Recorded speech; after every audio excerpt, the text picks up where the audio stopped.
Gentlemen, so tonight we're holding a forum. This is really a public hearing on the county's campaign finance program.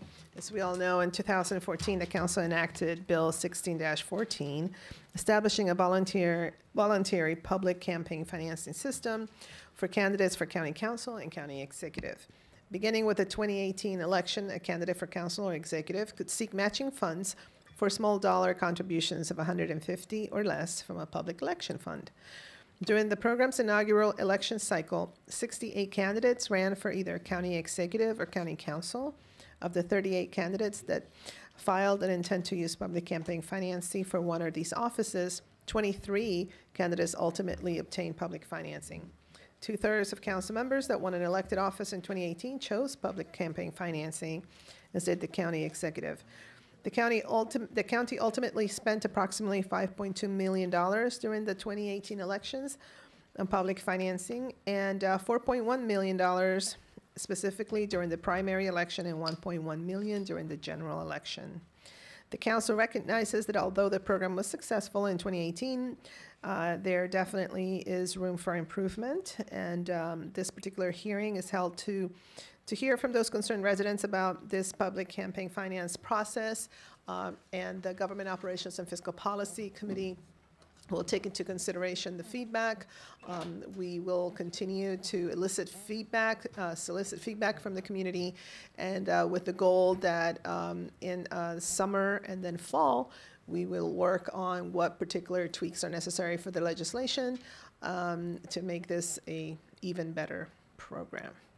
So with that, we're going to start to hear from our residents. And for Group A, we have Councilmember Phil Andrew, the Honorable Phil Andrews, Sharon Cohen, Joanne Antoine, Pamela Cucuz, Melissa McKenna, and Samis Gutierrez.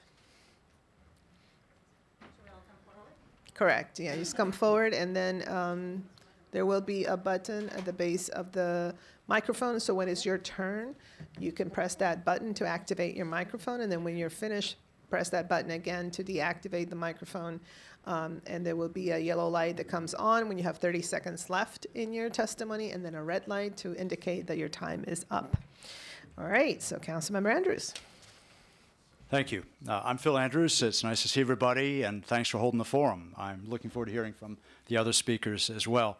The overarching purpose of the public financing law is the same as the overarching efforts to eliminate gerrymandering and open up primaries to all voters with ranked choice voting, and that is to work to ensure that elected officials are accountable to the broadest group of their constituents.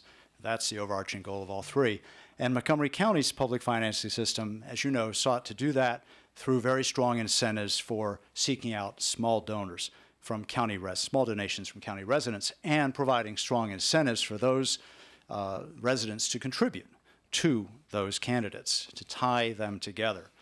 By doing so, it opened up opportunities for people who aren't wealthy or who don't know lots of people who are, to run viable grassroots campaigns for office. And as was mentioned, as the data showed, that most candidates who sought county office in 2018 sought to participate in the public financing system. Most of those did qualify, 23, and 7 of those individuals, including 6 of you, were elected using public financing. So it was a broadly used system by both incumbents and challengers.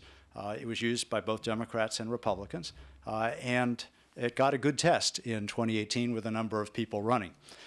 So in terms of where the system could be improved, I do have a few thoughts there.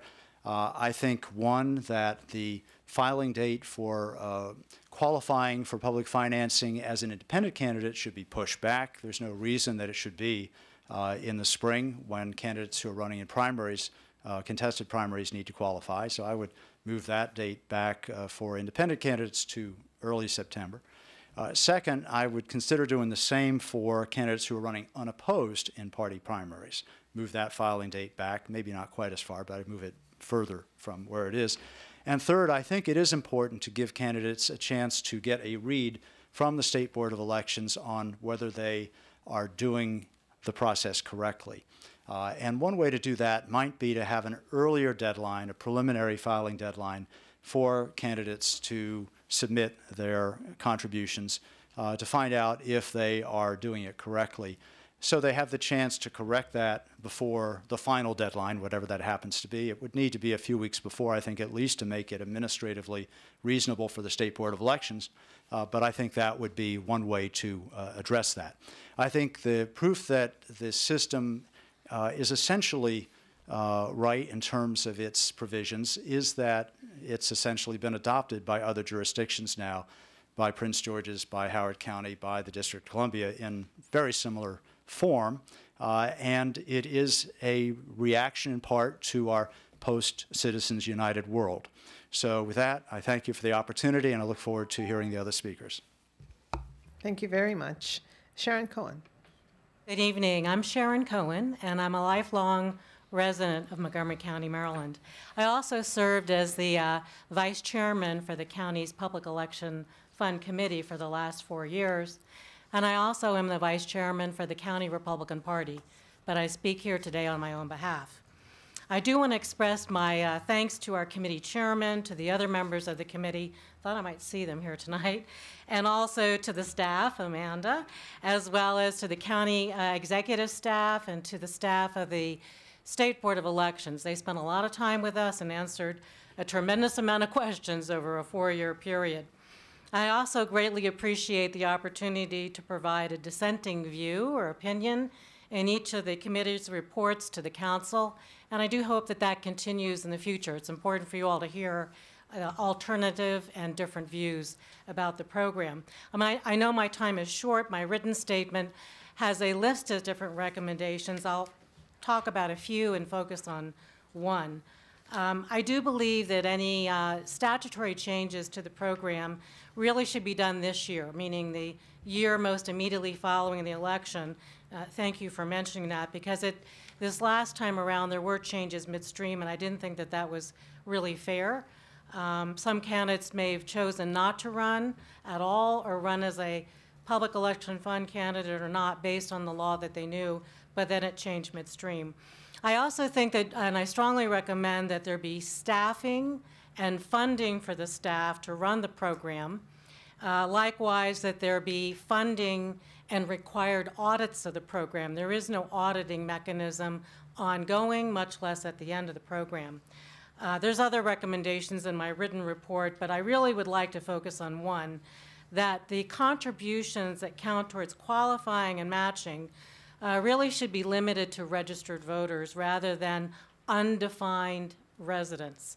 So the term resident in the statute now is not defined at all. It's not defined anywhere. And there are no residency rolls to do verification.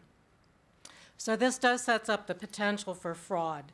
And in fact, in 2014, State Board of Elections staff Jared DeMarinis, he mentioned to you in his testimony that, quote, moving beyond registered voters to county residents would result in no verification of residency before the money is dispersed. That means that taxpayers, residents, candidates, as well as registered voters really are unprotected, and the council needs to step in. Unscrupulous individuals could create any number of schemes to defraud the program. That potential not only wastes taxpayer dollars, it could alter an election, and this really needs to change. Thank you. Thank you very much, and thank you so much also for your service. We really appreciate it. Joanne Antoine. Good evening, President Navarro and Council. My name is Joanne Antoine. I'm a Montgomery County resident, but I also serve as Manager of State Outreach and Engagement for Common Cause Maryland, and I'm here representing the Fair Elections Maryland Coalition, which is made up of our organization, Maryland PIRG, Progressive Maryland, and a number of others as we move throughout the state with the goal of establishing a program similar to Montgomery counties in other counties and also on a state level as well. You know, we agree that there is room for improvement, but I'm here today to provide more information than anything. I wanted to make sure we were highlighting the successes of the program and also flagging some bills that are moving through the legislature right now that impact some of the recommendations that the committee made. So Maryland PERG is still working on some final research, but we did want to highlight that, you know, based on the 2018 races altogether, small donors accounted for a significantly larger portion of the fundraising for candidates that were in the program. And those donations coming from, you know, donors of $150 or less when compared to those who weren't using the program. Small donors also participated at a higher rate than candidates who weren't in the program as well. So candidates who qualified on average received more contributions overall than those who weren't in the program. And that candidates who were able to use the program were able to run more competitive races. So when we looked at the data, and this is including the matching funds that you received, on average, your per person donation was about the same as those who were not in the program. So it's only a few dollars off, but it's about $308 compared to about $315. Again, those are preliminary numbers. We're still finalizing the data, but candidates in the program were just as competitive. So overall, we believe that the program, you know, even though we want to improve it, that it was a success. You know, we empowered a number of candidates to run, and when they ran, they were able to build competitive races. We saw greater participation, greater diversity in the candidates that were running as well. Just in regards to some of the recommendations that the committee made, there is a bill right now sponsored by Delegate Washington from Baltimore City, which would require that the county use its own funds to hire staff to oversee the program. So if it does pass, I just want you guys to, you know, keep that in mind, that it would fall on the counties at this point, and that there is a bill that's likely going to pass that will expand the program to include candidates, Board of Education candidates as well. Thank you. Thank you. Pamela Kunkus? Good evening. My name is Pamela Kukas. I'm a resident of Tacoma Park. In spring of 2018, I was the chair of Shruti Bhatnagar's primary campaign for an at-large seat on the county council. But before that, I was an informal advisor as she was working on getting certified for matching funds. And I just want to share a little bit of that story because I think it sheds light on some of the challenges for first-time candidates and some ways that the process can be improved. So public financing is supposed to level the playing field, create more opportunities, and I think an important way to do that is to actually change the single certification rule. So during the primary election, the state and county boards had to interpret the law, apply it to the first time, but the timing and the process ended up really harming our campaign because after Shruti filed her request for financing, she was told that 3 of her contributions, 2 in kind and her own candidate contribution, wouldn't be counted to qualify for matching funds, which put her below the threshold. Now, at the time, there was no way to know for sure how that rule was going to be interpreted. There wasn't a published language that we felt actually the language in the code was pretty clear they should count, and there wasn't any way to know in advance what was going to happen with that rule. And I'm attaching our letter about, you know, what the code says, and I would encourage the council to clarify that if necessary. But even though I think our legal interpretation is correct, what matters is that our approach is reasonable. We had a good faith basis to put forward the certification, and we didn't know until afterwards how that rule was going to be read. And because of the single certification rule, it was too late. Even though we could have complied with it if we could have filed again with some more contributions, we were out of luck. And I'm just going to note that in March of 2018, there finally was a published FAQ defining that rule 2 months after the fact, right? And of course, the denial of funds in this case was a fatal setback to our campaign. I got involved helping her out because I'm not a campaign finance expert, but I am a lawyer. And so I believe due process means you get fair notice of the rules that apply to you, especially if there's something you could lose as a result.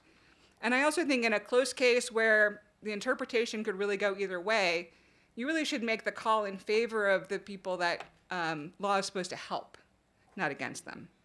So I'm here today to ask you to remove the single certification rule because this situation may have been unique to us, but things like this will arise with first-time candidates, with volunteer advisors, and with interpretations that will inevitably have to be made. I'm proud to live in a county that provides public financing and makes it possible for anyone to run for office. And so I'd like you to make this change so that the law can continue to fulfill that promise. Thank you. Thank you. Melissa McKenna? Hello again. I'm still Melissa McKenna, and you're still all in what I call shuffled seats. Running for county council at large was the most challenging, most demanding, and most reward experience for me. I became an extroverted people person, one I could have never imagined even 5 years ago. I love learning, and I learned so much, mostly what to do differently next time.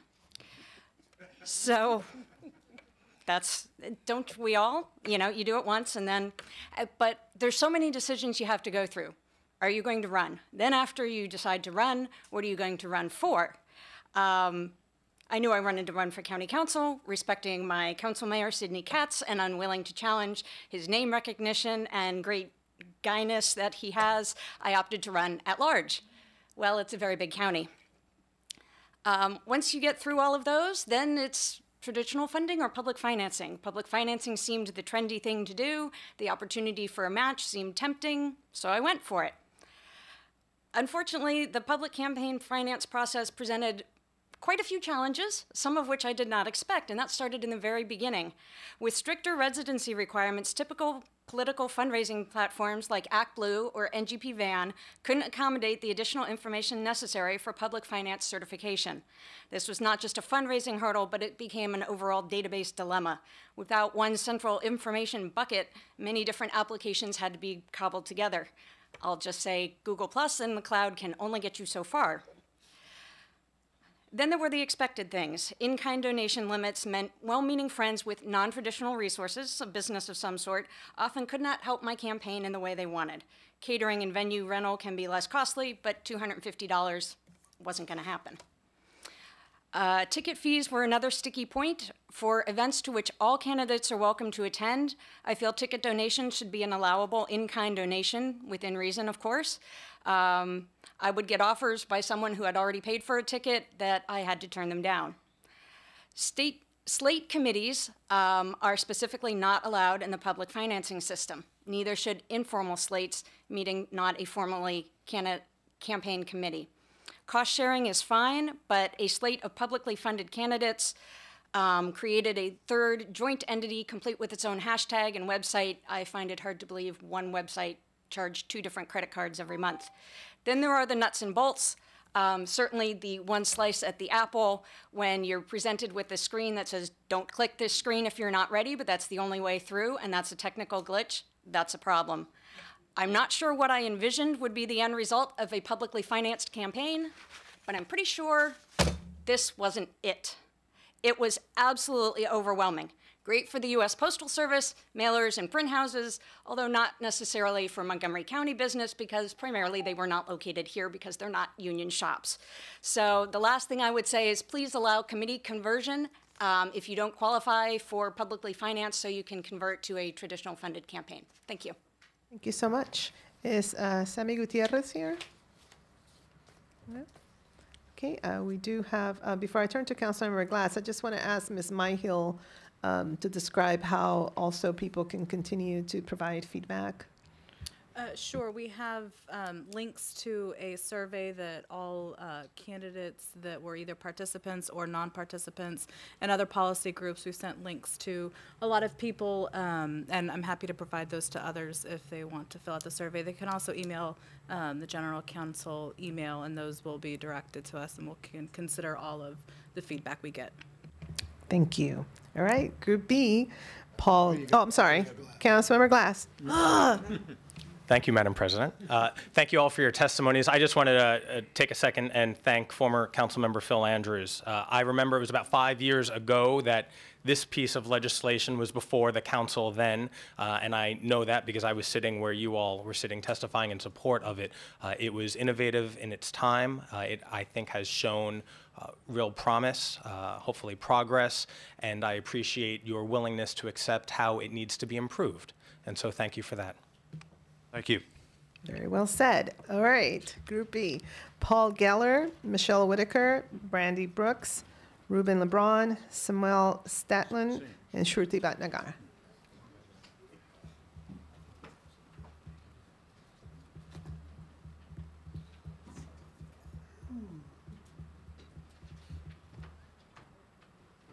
Okay, we'll start with Mr. Geller. Thank you. Madam President, I think I'd be remiss if I didn't recognize that there was 2 Boy Scouts in the audience here tonight who I just met. Where are they? Oh, there's more over there. Oh, hello. Oh my gosh, how could I And not where's see Phil that? Andrews? Well, He's over I there. just want to say that you picked quite the night to be here. So, you know, thank you all for being here. This is Well, welcome. democracy in action. We were just talking about this. Well, my name is Paul Geller, and I actually had the good fortune of running in the at-large race for county council. And I'd like to clearly state that this is no joke, but my campaign raised $0 in donations. This was not intentional. I'll be talking to you a little bit about this in 2 weeks, about why. However, my campaign ran into a terrible glitch. In January 2018, my campaign was instructed, as were all of them, no less than 3 times, to fill out online campaign finance paperwork. This is routine paperwork that's done online that is necessary so everyone can see, you know, how much money you've raised. In an effort to get my forms through, my treasurer tried multiple times to access the campaign's website and was unable to do it. He clicked and clicked and clicked, and unfortunately, the first page was, do you want to request campaign matching funds on the spot? He could not get through the screen, so eventually he put in the truth. He said, we have $0, we have 0 donors other than myself. He went to the next screen, he was able to fill it out, it finally unblocked him. He told me what happened right away. We contacted the state and the local election officials. They said, we've had one other campaign have the same exact problem. We'll look into it. It shouldn't be a problem, and we'll get back to you. When we did get back, they did get back to us. They said, there's nothing you can do. They said, you're out of the financial race. You can't qualify for matching funds. Now, to someone like me who's tried very, very hard to run on a shoestring campaign, that was very difficult. Now, this is politics. We were clearly told that if we applied for this, we were going to be out of the running for that. However, it's the way it happened, and when the campaign official from the state readily admitted that this was a glitch in the system, there was no avenue for recourse or redress, which was very frustrating to us. I would hope that they would correct this in the future. The other thing I think that would be very helpful is if we lowered the amount needed for the match. I think it should be a 1-for-1 match, $1 for $1 match in the at-large race, about $100,000 max, and at the district level, about $75,000 max. I also think the threshold for qualifying should be about $10,000. The reason why I say that is, in our race for at-large, we had 38 candidates run. Only 12 qualified for matching funds. That was very hard. Only 3 of those were women, which is even worse to me in a lot of ways. So what can we do to make this better? I've given you a few examples and a few suggestions, and I have to tell you, Melissa McKenna and I and many other candidates that we've run into over the past several months are more than thrilled that you give us this opportunity to speak tonight. So we appreciate it. And most importantly, I wanted to congratulate all of you on running really great campaigns. It was great seeing you on the road. You all really worked hard. You deserve what you are now having in front of you. So thank you very much. Thank you so much. Michelle Whitaker. Hello, my name is Michelle Whitaker. I'm a resident of Kensington. I just recently moved, so I got to remember my address. I'm so glad that I have the opportunity to speak to all of you. As many of you know, I was the campaign manager for Brandy Brooks, and it was a really great experience being involved in this campaign. I have an expertise working in electoral reform on issues like public financing, ranked choice voting, and other reforms. And so this was a great opportunity to put that into practice here in the county that I live. And I would say that it was a wonderful experience. I'm really glad that our county is being innovative and being a leader and able to help other counties come forward and do this as well, because we need more options like this so that more candidates can run and have the ability to run, and we take big money out of the picture. But I do feel that we have issues that we need to address and that we can continually improve our system for the future for all generations. One of the, I'll point out 3 main things that I saw with the election. The first being the issue with the one bite of the apple. I feel, and we've heard testimony from other folks, that did leave a bitter taste in people's mouth when you have candidates who are being disqualified, not for not actually doing the work of the campaign, but for a technical glitch or a different interpretation of the law. I think it's important for us to have a local administrator. I commend the work that Jared did this year under extreme circumstances, personal issues that he was dealing with. But I also believe that we needed someone who was here to deal with the issues, to interpret the law, and to have clear understanding and guidance and training for all candidates who were running prior to the election. I think that we need to invest the money, and I think based on how much funds we have and how much was used, we do have some funds available to make that possible. I'd also like to say that the signature requirement, I do believe that we need to be able to verify the residents and who is participating, but the signature requirement did create some hurdles, and especially if you were using certain technology, and even if you did put the signature on there, it may not have captured it. You were going back to donors and trying to get their signature, and you may not get it in the time that we need to submit or by the end of the election, and you could leave thousands of dollars on the table. So we need to rethink our options around that. Other ways that we can verify residency of those who are participating in the election. In addition, we need to look at how we make sure that vulnerable communities are protected. And finally, I'd just like to point out that we have a lot of work to do on gender parity. As Paul mentioned, only three women candidates qualified for the public financing. We have a lot of work to make sure that women can have that level playing field, and we did not see that as much represented, and I think we have opportunities to both do training, but also to show how we bring that gender equity into the work that we're doing here in the county. So thank you. Thank you. Ms. Brandy Brooks. Thank you, Council President and honorable members of the council. Again, my name is Brandy Brooks, and I'm a resident of Wheaton. I was a candidate for Montgomery County Council at Large in the 2018 election cycle, and I was able to leverage over $34,000 from more than 500 Montgomery County donors into over $150,000 in contributions and public matching funds to support my campaign. In total, over 700 unique donors contributed nearly $50,000 to my campaign for an average of $67 per donor.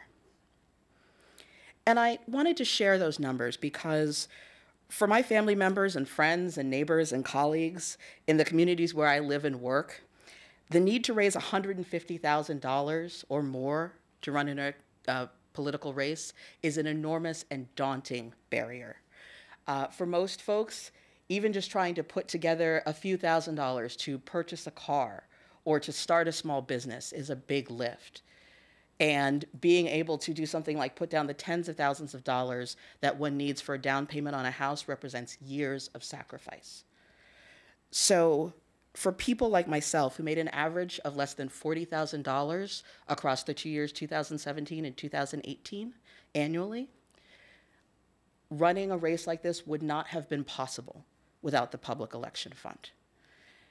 And for me, this is one of the biggest and most important things that we have to look at in terms of how we continue to support and improve this program.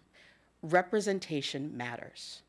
People need to be able to see folks who look like them, who share their lived experiences, who know the kind of struggles that they deal with every day in Montgomery County.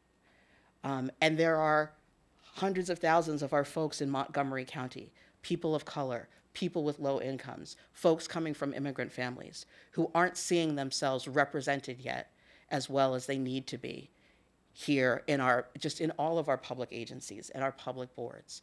We made some great strides this year in terms of the diversity of our council, at least when it comes to race and ethnicity, and we faced some real challenges when it came to gender.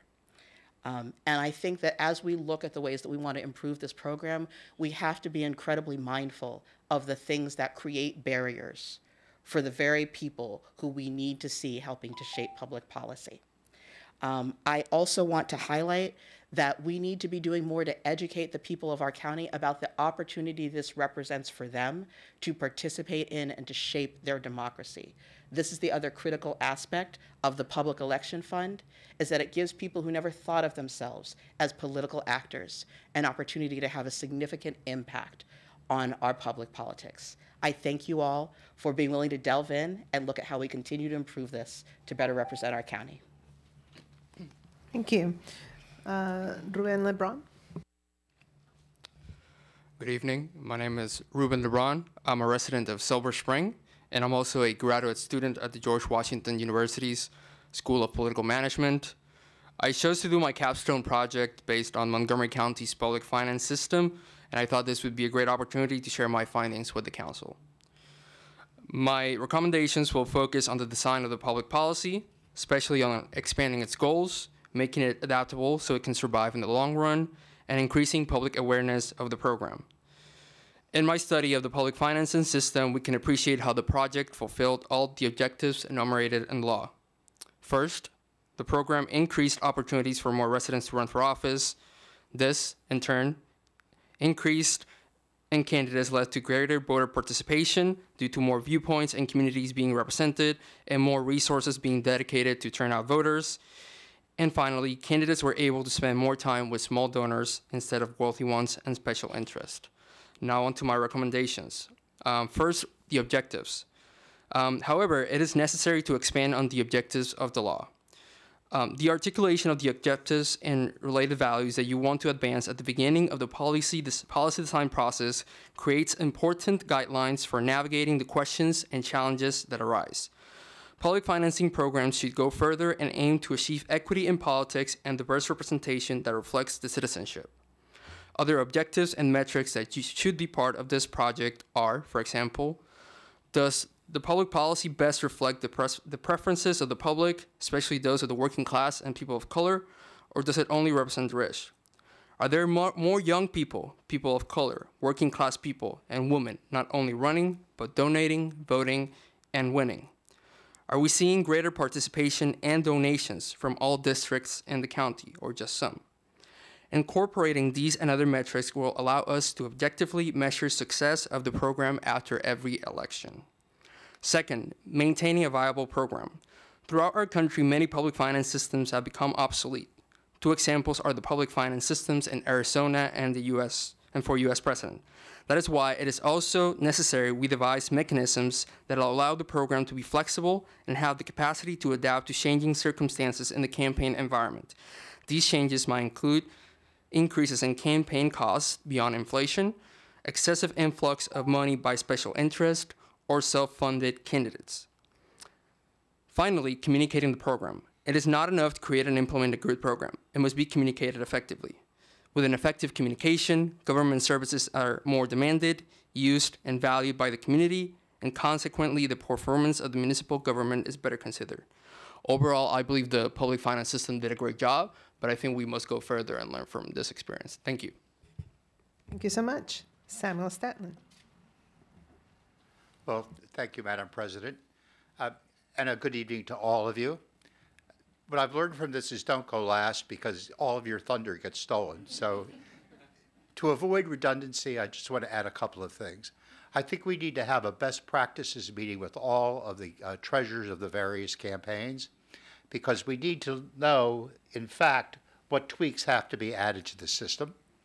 And secondly, we need to work closely with the State Board of Elections because the system that we use is a modification of what anyone running for office, with the exception of public financing, is using a modification of that. And I don't see any reason why we can't use a more user-friendly system that the state uses. And we have to push for them to get a little bit of funding because you got one guy down there that works very, very hard and did a great job.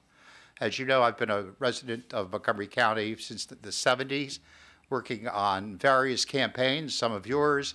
And lately, I was chairman of the Montgomery County Board of Elections, so I think I really have a good feel of tweaks we need to improve a wonderful system. And I think everyone here just did a great job making a presentation. And I always love to hear Phil Andrews, and I thank you all for the opportunity. Thank you so much for being here tonight. Ms. Shruti Bhatnagar. Good evening, County Council President Navarro and all members of the Council. My name is Shruti Bhatnagar. I'm a resident of County Council District 4 and ran for an at-large seat in the primary election of 2018. I opted to use the public campaign finance program that I support because it allows everyone to have a voice in our democracy encourages grassroots campaigning, small dollar contributions, enabling greater participation from citizens who would otherwise not participate or be able to give donations. The chair of my campaign committee, Pam Cookus, in her testimony today, has shared the challenges I encountered during my campaign. And I believe all of you are aware of some of it. I reiterate and request that the one-click rule to apply for certification be removed.